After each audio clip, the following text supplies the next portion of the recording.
Ice cream एका हातात असेल दुसरे हात वर करा। भारतीय संविधानाचा जब तक सूरज चांद रहेगा, जब तक सूरज चांद रहेगा, और जोर जुल्म के टक्कर में, और जोर जुल्म के टक्कर में लॉन्ग मार्च आम्ही जो थांबवलेला होता तो लॉन्ग मार्च शासनाने आम्हाला खोटं आश्वासन दिलं। ज्या दिवशी पालकमंत्री आमच्या समोर पुन्हा एकदा मीटिंगला आम्ही निघण्याच्या अगोदर जेव्हा पोहोचलो त्यावेळेस आम्ही सांगितलं तुम्हाला फक्त एक मराठीत म्हण आहे, तोंडाला पानं पुसणं, पानं नाही भीमसेनिका भूलतापा देऊन तुम्ही चुना लावलाय। शासनाने शब्द खोटे ठरवून असंच जरांगे पाटलासोबत धोका केला होता। कदाचित आमच्यासोबत तसे खोटे आश्वासन देऊन आम्ही विश्वास ठेवला, कारण की ते आमच्यासोबत 22 दिवस झाले चर्चा करून आले। ज्यावेळेस आपल्याला वाटलं की आपण त्यांनी दिलेला शब्द पाळायला तयार नाही, तर पुन्हा एकदा संघर्षासाठी आमच्या सगळ्या माय बहिणी लेकरं भीमसेनिक सगळे वापस निघालो आणि पुन्हा एकदा संघर्षाच्या वाटेवर आलो। आम्हाला जो प्रतिसाद, आम्हाला जी अपेक्षा होती त्या अपेक्षेला आपण सगळ्या पंचवटीच्या राजवाड्यातल्या लोकांनी सहकार्य केलं, त्याबद्दल आम्ही तुमच्या मनापासून आभार व्यक्त करतो। पण आम्ही पहिल्या दिवशी पण सांगितलं आम्ही कुठल्याही आमदार खासदाराच्या पैशाच्या बळावर निघालो नव्हतो। आम्हाला फक्त एक माहित होता की ज्यांच्या आमच्या गळ्यात जर निळा रुमाल आहे आणि तुमच्या मनात जर बाबासाहेबांचा निळा झेंडा बाबासाहेबांच्या विचारात, तर प्रत्येक भीमसैनिक आमच्यासोबत निश्चितपणाने स्वाभिमानी भीमसैनिक सोबत उडले जाईल।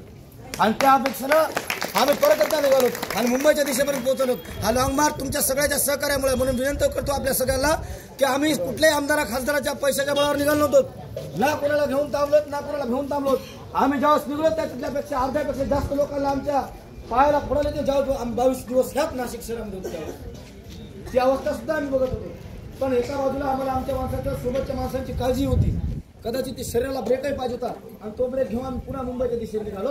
अपेक्षा फक्त ही आहे की आपण आमच्या स्वाभिमानी लॉंग मार्चसाठी आपण आपापल्या परीनं जर एखाद्याची क्षमता जर 100 रुपये द्यायची असेल तर 1000 रुपये द्यावे अशी विनंती करतो। 1000 असेल 1000 कारण क्या लॉन्ग मार्च फक्त स्वाभिमानी आणि लक्षात ठेवा, जो देते है वो इशारा भी करते हैं। आम्ही जर त्या लोकांचे पैसे घेतले असते त्याच्या इशाऱ्यावर नाचलो असतो, नाचलो त्या दिवशी ज्या दिवशी लोकांनी टीका करणार केली का।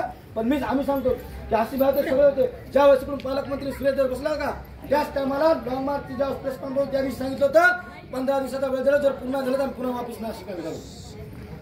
शब्द शेवटी चर्चेचे पर्याय आम्ही खुले ठेवले होते आणि म्हणून तो स्वाभिमान बाणासोबत बाबासाहेबांचे लेकर स्वाभिमानात कुठल्याही परिस्थितीमध्ये थांबणार नाहीत। आम्ही ज्यावेळेस निघालो त्यावेळेस हिवाळा होता, आता उन्हाळा, आम्हाला ही अपेक्षा माहिती आहे। ज्यावेळेस इगतपुरी जाईल, नाशिक जिल्हा जाईल, तुमचा खरं तर थंड जिल्हा आहे, पण ज्यावेळेस नंतर जाईल त्यावेळेस आमच्याकडे तिकडे गरमी सुरू होती, त्याही परिस्थितीमध्ये आम्ही निघायला तयार आहोत।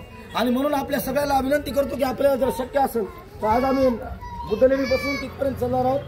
मला वाटतं वाडी नावाचं गाव आहे, तिथपर्यंत चालणार। आपल्याला शक्य असेल तर आपण बुद्धलेणीपासून तिथपर्यंत आमच्यासोबत यावं। आता काळ मंदिराच्या ठिकाणी आम्ही बाबासाहेबांच्या आणि आपण धन्यवाद यानंतर